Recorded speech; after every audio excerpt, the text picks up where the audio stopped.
Assalamualaikum warahmatullahi wabarakatuh. Di kesempatan kali ini saya akan mempresentasikan mengenai 5 kebocoran data pribadi yang terjadi di Indonesia dan di luar negeri. Sebelumnya izinkan saya memperkenalkan diri. Nama saya Abian Aulia Hanif dengan NIM C1D1230017. Saya dari Prodi Bisnis Digital Universitas Jambi. Nah, di sini saya akan mempresentasikan materi dari mata kuliah Cyber Security Management. Kita langsung saja lanjut ke materinya.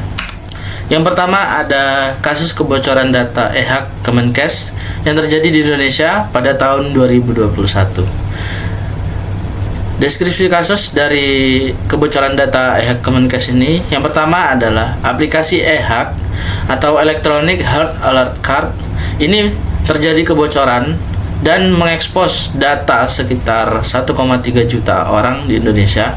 Yang kedua, data yang terekspos ini termasuk nama, NIK, hasil tes COVID-19, rumah sakit, hingga data perjalanan.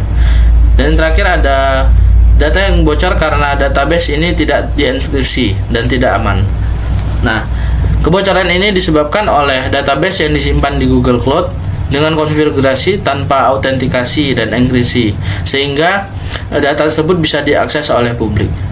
Nah, dampak dari kebocoran data ini adalah data sensitif kesehatan rawan disalahgunakan, serta kritik terhadap keamanan aplikasi pemerintah yang kurang baik. Yang berikutnya ada kasus kebocoran data T-Mobile. Ini terjadi di Amerika Serikat pada tahun 2021. Pada Agustus 2021, T-Mobile USA ini atau Amerika Serikat mengonfirmasi bahwa mereka ini mengalami kebocoran data besar yang sangat mempengaruhi lebih dari 47 juta pelanggan aktif dan calon pelanggannya. Nah, data yang bocor ini meliputi nama lengkap, tanggal lahir, nomor jaminan sosial atau SSN, informasi SIM, serta alamat dari pengguna. Nah, penyebab dari kasus ini adalah adanya seorang hacker ini berusia 21 tahun ini, dia mengeksploitasi kelemahan pada server T-Mobile serta dia berhasil mengakses database pelanggan tanpa terdeteksi. Nah, aplikasi T-Mobile ini sebelumnya tidak mampu memperbarui sistem keamanannya secara rutin sehingga dan tidak memiliki deteksi instruksi otomatis jika terjadinya penyerangan atau diserang oleh hacker. Nah, dampak dari kebocoran data ini adalah data yang bocor sangat sensitif dan tidak bisa dan juga bisa digunakan untuk pencurian identitas dan SIM swapping, di mana pelaku ini bisa mengambil alih nomor ponsel korban dan mengakses akun keuangan serta media sosial dari korban. Yang ketiga, di sini ada kasus kebocoran data Aadhaar. Ini terjadi di India tahun 2018. Nah, Aadhaar ini merupakan sebuah sistem identitas nasional India yang mencatat data lebih dari 1 miliar penduduk. Mungkin kalau di Indonesia ini seperti KTP ya. Nah, jadi pada tahun 2018 ini jurnalis The Tribute India menemukan bahwa adanya akses ke database Aadhaar ini dijual bebas di pasar gelap. Dan ini dijualnya dengan harga murah, yakni hanya sekitar 10 US dollar. Nah, penyebab dari kebocoran data ini adalah sistem yang dimiliki oleh Aadhaar ini memiliki kelemahan autentikasi yang memungkinkan siapa saja ini bisa mengetahui tautan rahasia dan dia bisa mengakses database-nya. Tidak ada protokol keamanan ketat untuk menangani request data warga. Nah, dampaknya adalah data seperti nomor identitas, biometrik, alamat, dan nomor ponsel ini bocor dan rawan dimanfaatkan untuk penipuan. Jadi pendaftaran pinjaman ilegal serta memalsukan identitas. Nah, jadi insiden ini memicu debat nasional soal privasi dan keamanan digital pada negara tersebut. Dan yang berikutnya ada kasus kebocoran data dari Bukalapak. Nah, ini terjadi di Indonesia pada tahun 2019. Tepatnya pada bulan Maret ini data lebih dari 13 juta akun pengguna Bukalapak ini dijual oleh hacker bernama Gnostic Players. Nah, jadi data tersebut meliputi email, username, dan hash password.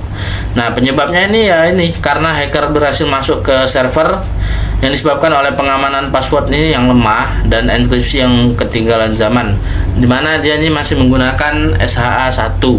Nah, jadi dampak dari kebocoran ini adalah potensi peretasan akun-akun yang lain yang menggunakan password yang sama. Ini Bukalapak juga menghadapi penurunan kepercayaan dan pengguna dan media negatif dari penggunanya.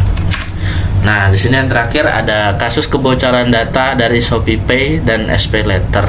Ini juga terjadi di Indonesia pada tahun 2023. Di sini muncul dugaan penyalahgunaan data pengguna ShopeePay dan SPayLater, di mana sejumlah akun ini tiba-tiba digunakan untuk transaksi mencurigakan, bahkan ada yang mengaku kehilangan saldo. Nah, ini penyebabnya karena adanya kebocoran data pengguna melalui pihak ketiga atau ada malware pada perangkat pengguna. Jadi belum ada konfirmasi pasti dari Shopee pada saat itu. Nah, dampaknya adalah pengguna ini mengalami kerugian finansial langsung dan kehilangan kepercayaan terhadap fitur dompet digital dari Shopee ini. Nah, jadi banyak kasus viral di media sosial tentang saldo yang raib atau tagihan mendadak yang ada di dalam Shopee PayLater tersebut.